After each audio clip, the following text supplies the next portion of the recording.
These are among the last Canadians able to make the escape from Sudan by air. The elderly, babies, evacuated to the nearby tiny nation of Djibouti by Canadian soldiers who themselves have now abandoned Sudan as the fighting expands. I would say that the ceasefire has effectively collapsed, and there doesn't seem to be any viable mediation avenue forward at this time. Indeed, pilots of the final flight Saturday night could see gunfire just outside the airport. The window for air evacuations from Wadi Sidna is closing. The end of the airlift leaves 200-plus Canadian citizens stuck. Getting out now, past all that fighting, very difficult. Our work is not done, and the Government of Canada is working with allies to find possible ways for those who wish to depart Sudan.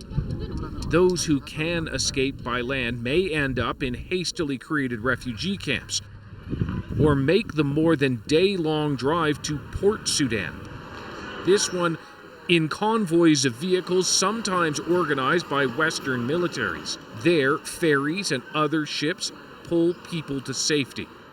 That port protected by warships, including these ones, redirected to the zone by Canada's Navy.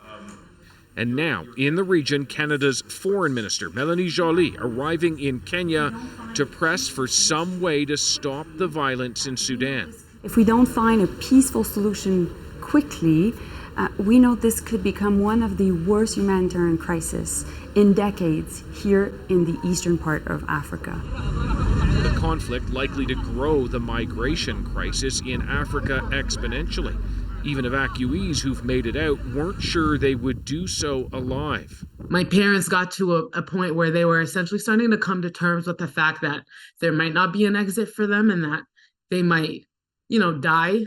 Those who do manage to get out are moving through airports like this, Nairobi's, where hundreds, if not thousands of evacuees have moved through on their way to places like Canada. It is major hubs like this that are seeing this huge uptick in traffic. David Common, CBC News, Nairobi.